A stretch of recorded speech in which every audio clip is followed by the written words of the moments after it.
नमस्कार। Sports scan के आज के संस्करण में आप सबका बहुत बहुत स्वागत। खेल जगत की तमाम खबरों का लेखा जोखा लेकर मैं हूं नवीन सक्सेना और आज मेरे साथ इन खबरों पर अपनी विशेष राय साझा करेंगे, चर्चा करेंगे खेल पत्रकार, खेल विशेषज्ञ मलय नीरव। मलय, स्वागत है आपका।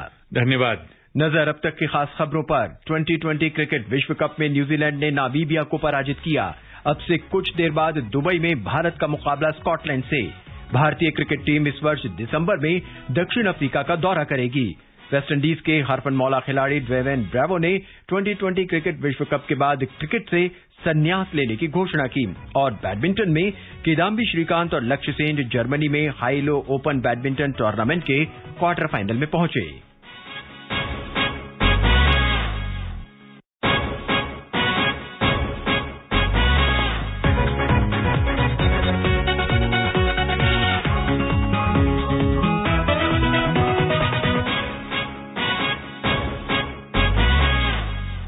मलय, विश्व कप के एक और अहम मुकाबले में ग्रुप 2 में अब से कुछ देर पहले शारजा में न्यूजीलैंड ने नामीबिया को 52 रन से हरा दिया है। जीत के लिए 164 रन का लक्ष्य उन्हें बनाना था, लेकिन नामीबिया की जो पूरी टीम थी वो 20 ओवर में 7 विकेट पर 111 रन ही बना सकी। इससे पहले न्यूजीलैंड ने निर्धारित 20 ओवर में 4 विकेट पर 163 रन बनाए। यहां से शुरू करते हैं कि नामीबिया भी न्यूजीलैंड के खिलाफ 111 रन बना गई और हालांकि हार गई, लेकिन बेहतरीन प्रदर्शन कहा जाएगा और उनकी पूरी टीम को न्यूजीलैंड आउट भी नहीं कर सकी।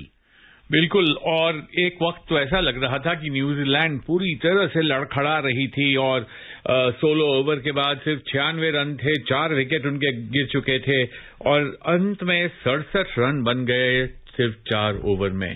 तो न्यूजीलैंड की एक टीम की ताकत दर्शाता है ये। इसे न्यूजीलैंड को हम मुझे तो लगता है कि विश्व कप जीतने के एक प्रमुख दावेदार के रूप में न्यूजीलैंड को देखा जाना चाहिए। और ये जो आज का ये जो फैसला आया है, ये मेरे ख्याल से भारतवासियों के लिए बहुत अच्छा फैसला नहीं है, क्योंकि आज जितने लोग नामीबिया के समर्थन में उनका जोश बढ़ाने के लिए वहां पूरी दुनिया में लगे हुए थे, जितनी प्रार्थनाएं उनके लिए हो रही थी, शायद उनके लिए कभी उतनी ना हुई हों और ना हो कभी आगे भी, क्योंकि आप जानते हैं कि भारत आगे कहां तक जाएगा, क्या करेगा, नहीं करेगा, ये अब बहुत कुछ दूसरे देशों की टीमों पर निर्भर करता है, सिर्फ भारत के ऊपर नहीं।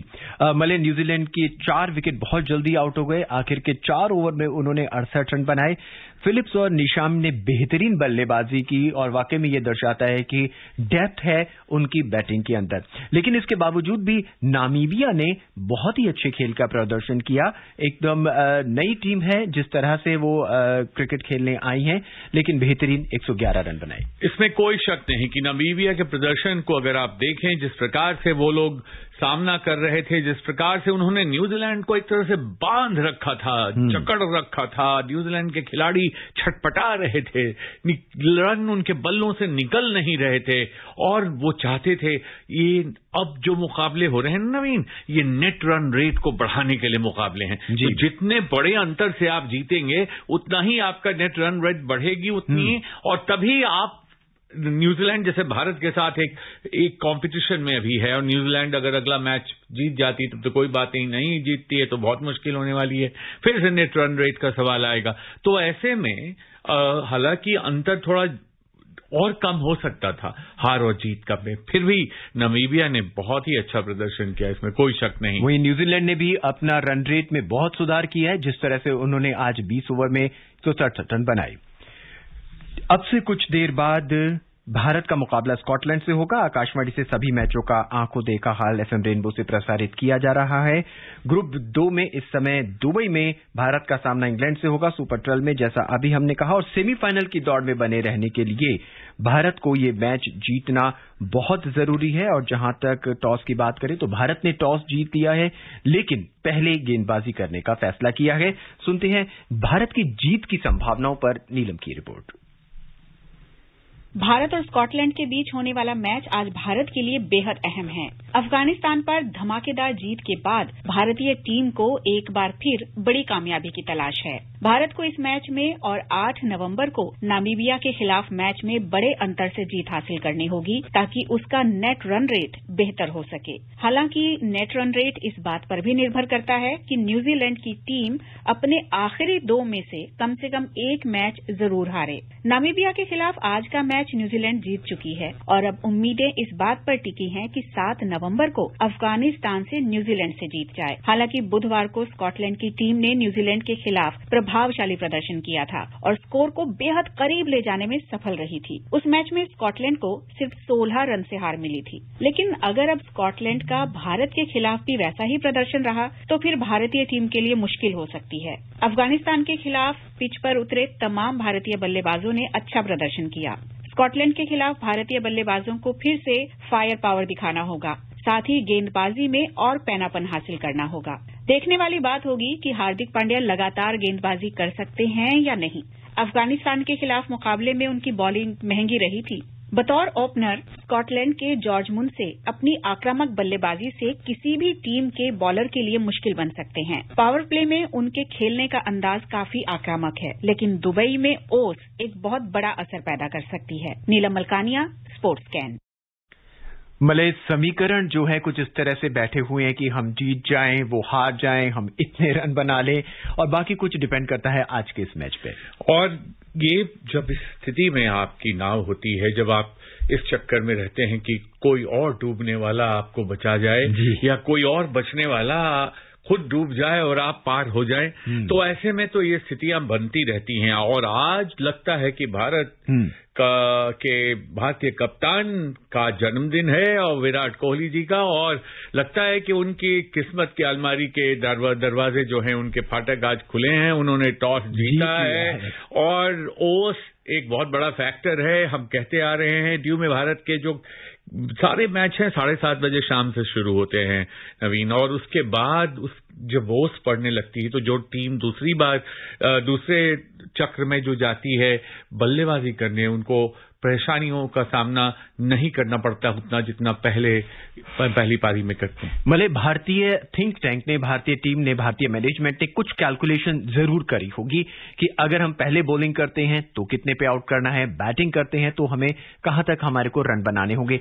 ऐसे में अगर भारत पहले बल्लेबाजी करता तो क्या भारत का हाथ ऊपर नहीं होता जैसा कि हमने पिछले मैच में किया था? देखिए, उसमें एक लेकिन किंतु परंतु और प्रश्न चिन्ह रहता है। वो ये रहता है कि अगर आपके बल्लेबाज नहीं चले और एक बड़ा स्कोर खड़ा नहीं कर पाए तो मनोवैज्ञानिक दबाव गेंदबाजों पर हो जाता है, खासकर ये देखते हुए कि गेंद फूल जाती है ओस पड़ने के कारण, उनके हाथ से फिसलने लगती है, गेंद पर कंट्रोल नहीं होता, नियंत्रण नहीं होता। तो ऐसे में कोशिश ये होती है कि जितना अगर टॉस जीतते हैं तो पहले बल्लेबाजी नहीं की जाए, पहले गेंदबाजी ही कर ली जाए ताकि गेंद को ओस से बचाकर खेला जाए, और जब अपनी बारी खेलने की आए तो फिर उनके बॉलर्स नाकामयाब हो जाएं। मगर अगर आप पूछें कि कितना वो स्कोर है, अगर पहले जो भी टीम पहले बल्लेबाजी करती है उसके लिए कम वो स्कोर क्या होना चाहिए जितने पे वो अपने आप को एक डिफेंसिबल पोजीशन में देख सके, तो मैं कहूंगा कि 170 के आसपास का स्कोर होना चाहिए। 8 से अधिक का अगर आपका औसत है तभी आप प्रतिद्वंद्वी टीम को दबाव मिला सकते हैं। जी, और मले लेकिन आज भारत ने अपनी गेंदबाजी को मजबूत किया है। भारत ने 2 स्पिनर के साथ आज उतर रही है। रविचंद्रन अश्विन तो है ही, साथ में वरुण चक्रवर्ती को भी मैदान में उतारा जा रहा है। तो इसका अर्थ यह है कि भारतीय टीम ने कहीं ना कहीं स्कॉटलैंड के बल्लेबाजों को पढ़ा होगा कि वो भारतीय स्पिन या कोई भी स्पिन गेंदबाजी को खेलने में उतने सक्षम नहीं है। पढ़ते पढ़ते थोड़ी देर हो गई नहीं जी। अश्विन को लाने में हमें देर हो गई जी। अश्विन ने आकर अफगानिस्तान के खिलाफ आपने देखा कितनी सधी हुई गेंदबाजी की, 2 विकेट पे लिए और रन तो दिए ही नहीं। और पूरी दुनिया चिल्ला रही थी कि अश्विन को क्यों नहीं लाया जा रहा है, और अश्विन की तारीफ खुद कप्तान ने भी की। वहां पर वो सिक्का नहीं चल पाया जिस तरह से चला आज, उस तरह से सिक्का दोनों तरफ से नहीं चला। टीम का सिक्का नहीं चला सो नहीं चला, टॉस का सिक्का भी नहीं चला।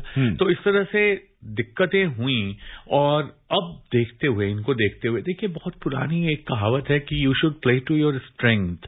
आपको अपनी मजबूतियों पर खेलना चाहिए, कमजोरियों पर नहीं। और स्पिन गेंदबाजी भारत की परंपरागत रूप से मजबूती रही है। ये बात जरूर है कि आजकल थोड़ी दिक्कत है और हमारे तेज गेंदबाज, पेस बैटरी जो भारत की है दुनिया की सर्वश्रेष्ठ पेस बैटरियों में से एक है, मगर फिर भी स्पिनर्स को खेलने में जो प्रतिद्वंद्वी टीम है, खासकर अनुभव की कमी वाली प्रतिद्वंदी टीम जैसे आज आप खेलने जा रहे हैं, उनमें दिक्कत होती है, उनको दिक्कत होगी। तो ये अच्छा फैसला है, शार्दुल ठाकुर को ड्रॉप किया है, वरुण फिट हो गए हैं, इंजरी थी उनको, सवालिया निशान लगा हुआ था, प्रश्न चिन्ह लगा हुआ था कि खेल पाएंगे या नहीं खेल पाएंगे, और अब उनको वापस लिया है। तो मेरे ख्याल से बहुत सोच समझकर कप्तान ने फैसला किया है। और अब तो मरता क्या न करता वाली स्थिति है। अब तो ये स्थिति है कि करो या मरो, या तो बड़े अंतर से जीतो या फिर अपना बिस्तरा बांधने की तैयारी करो। लेकिन आज भारत जो है अपने 5 परंपरागत बॉलर्स और 6 यानी हार्दिक पांड्या के साथ मैदान में उतर रहा है। तो उम्मीद भारत यही कर रहा होगा कि स्कॉटलैंड के आक्रामक बल्लेबाजों को शुरू में ही भारतीय गेंदबाजी के चक्र में फंसा लिया जाए ताकि जीत हमारे लिए आसान बन सके। बिल्कुल बिल्कुल यही उम्मीद कर रहा होगा भारत। ये टीम प्रबंधन के कुछ न कुछ ऐसा हो जिससे कि इनको शुरुआती झटके इतने लगे कि वो झटकों से उबर नहीं पाए। और आपने बीच में हार्दिक पांड्या का गेंदबाज के रूप में जो नाम लिया, तो उन्हें भी सिद्ध करने का मौका है कि क्या वो पहली बात की गेंदबाजी करने के लिए फिट हैं, और दूसरी बात अगर वो फिट हैं तो क्या वो कोई करिश्माई करतब करके जो अपनी पुरानी यादें हैं उनको भुलाने में, जो हम क्रिकेट प्रेमियों की यादें हैं इस 2020 वर्ल्ड कप में पांड्या के गेंदबाजी को लेकर, बल्लेबाजी तो उन्होंने पिछले मैच में अच्छी की थी लेकिन गेंदबाजी में बिल्कुल नहीं चल पाए। तो ऐसे में देखना होगा कि वो क्या कर पाते हैं। मगर हाँ, जॉर्ज मनसे नाम के जो उनके ओपनर हैं, जो उनके सलामी बल्लेबाज हैं, वो उनमें जो क्षमता है, खासकर ये देखते हुए कि ये जो बाउंड्री है बहुत बड़ी नहीं है, मैदान बहुत बड़ा नहीं है, तो उनकी जो क्षमता है तेज गेंदबाजी की, वो उनको उसको देखते हुए इन्हें उन पर बहुत तेज गति से प्रहार करना होगा, उनको रोकना होगा, उनको घेरना होगा, क्योंकि अभी तक बहुत अच्छी बल्लेबाजी उनके बल्ले से हुई है भी, तो बहुत बड़ा स्कोर वो नहीं खड़ा कर पाए हैं। एक बार उन्होंने 6 इनिंग्स उनकी शायद हुई हैं, 29 रन उन्होंने बनाए हैं। तो उनके लिए ये एक मौका है कि वो सिद्ध करें कि वो लंबे समय तक वहां क्रीज पर टिक सकते हैं। लेकिन जैसा आपने कहा और मैं भी कह रहा हूं कि भारतीय गेंदबाजों के लिए चुनौती ये है कि कितनी जल्दी से जल्दी वो उनको आउट कर लें और पहले 2-3 खिलाड़ियों को पेविलियन का रास्ता दिखाएं। जी, अगली खबर, भारतीय क्रिकेट टीम इस वर्ष अगले महीने दक्षिण अफ्रीका का दौरा करेगी। इस दौरान क्रिकेट के तीनों फॉर्मेट की श्रृंखला खेली जाएगी। दक्षिण अफ्रीका के दौरे पर जाने से पहले भारतीय टीम घरेलू टेस्ट सीरीज में न्यूजीलैंड के साथ टेस्ट चैंपियनशिप अभियान की शुरुआत करेगा। बहरहाल सुनते हैं भारत के दक्षिण अफ्रीका के दौरे पर नईम की रिपोर्ट। भारतीय क्रिकेट टीम 17 दिसंबर से 26 जनवरी तक दक्षिण अफ्रीका का दौरा करेगी। दक्षिण अफ्रीका क्रिकेट बोर्ड CSA ने दौरे के पूरे कार्यक्रम का ऐलान कर दिया है। इस दौरे में भारत 3 टेस्ट मैच, 3 एक दिवसीय और 4 2020 मैचों की श्रृंखला खेलेगा। भारतीय टीम 1991 में दक्षिण अफ्रीका की क्रिकेट में वापसी के बाद से 30वीं बार दक्षिण अफ्रीका का दौरा करेगी। दोनों देशों के बीच होने वाली 3 मैचों की टेस्ट श्रृंखला विश्व टेस्ट चैंपियनशिप का हिस्सा होगी। सीरीज का पहला टेस्ट मैच 17 से 21 दिसंबर के बीच जोहानिसबर्ग में खेला जाएगा। दूसरा मुकाबला 26 से 30 दिसंबर के बीच सेंचुरियन और तीसरा टेस्ट मैच 3 से 7 जनवरी के बीच केप टाउन में खेला जाएगा। टेस्ट सीरीज की समाप्ति के बाद एक दिवसीय और 2020 श्रृंखला खेली जाएगी। पहला एक दिवसीय मैच 11 जनवरी को बोलैंड पार्क में और दूसरा और तीसरा मैच 14 और 16 जनवरी को केप टाउन में खेला जाएगा। वहीं 2020 श्रृंखला के पहले 2 मैच 19 और 21 जनवरी को केप टाउन में खेले जाएंगे, जबकि तीसरा और चौथा 2020 मुकाबला 23 और 26 जनवरी को बोलैंड पार्क में खेला जाएगा। Naeem Akhtar, sports scan. मतलब एक बार फिर भारत का एक बिजी शेड्यूल, घरेलू सीरीज होगी और वो सीरीज जो है न्यूजीलैंड के साथ और उसके बाद दक्षिण अफ्रीका के साथ, और भारत के हेड कोच रहेंगे इस बार द्रविड़। उम्मीदें बहुत हैं। बहुत उम्मीदें हैं और उम्मीद ये भी होगी कि जिस प्रकार से भारतीय टीम ने ऑस्ट्रेलिया की धरती पर ऑस्ट्रेलिया को हराया, दक्षिण अफ्रीका को भी हराया, क्योंकि ये अपने ढंग की अपने बहुत मजेदार और शानदार और शायद पहली बार इस तरह की जीत होगी अगर भारत इस श्रृंखला में जीतता है।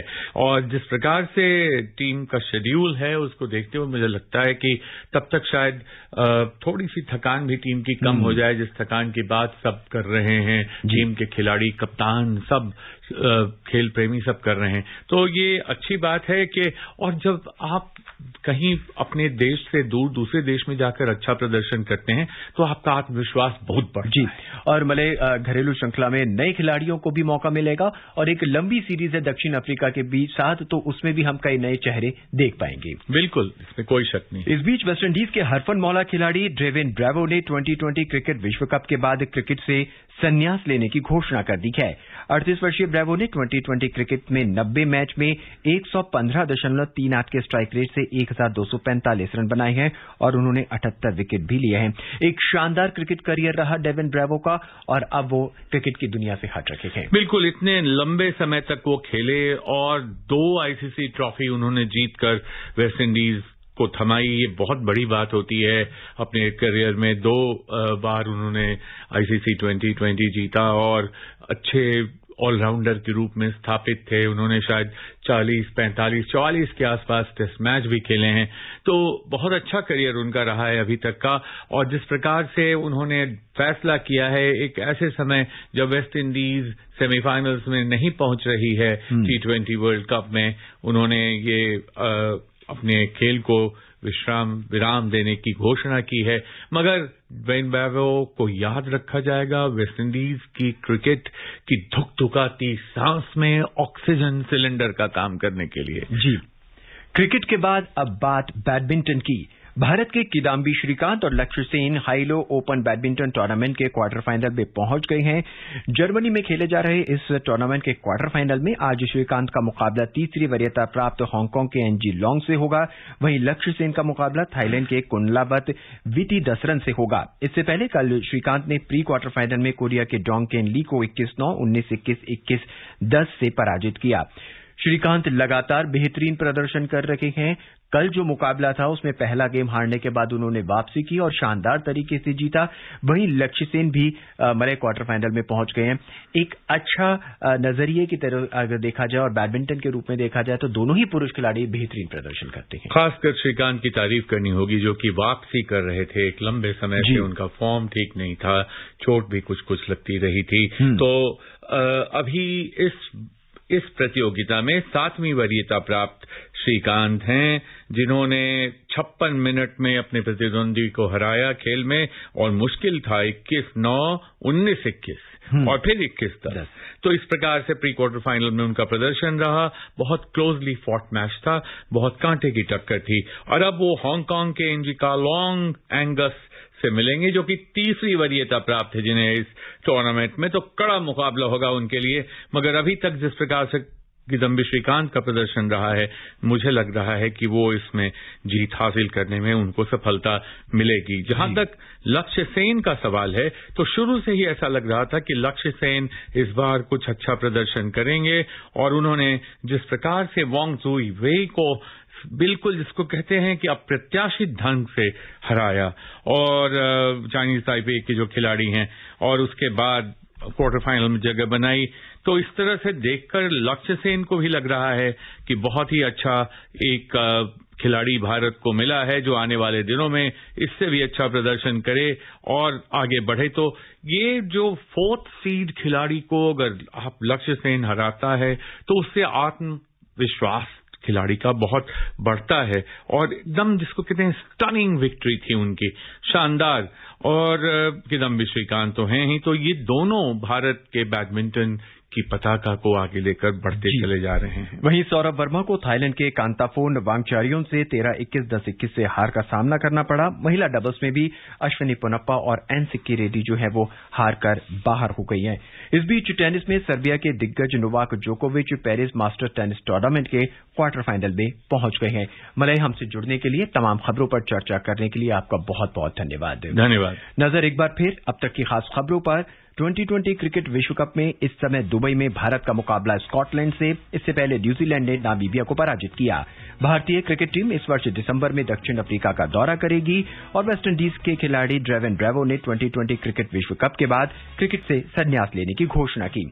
आज के इस अंक में बस इतना ही। मुझे यानी नवीन को दें इजाजत। नमस्कार।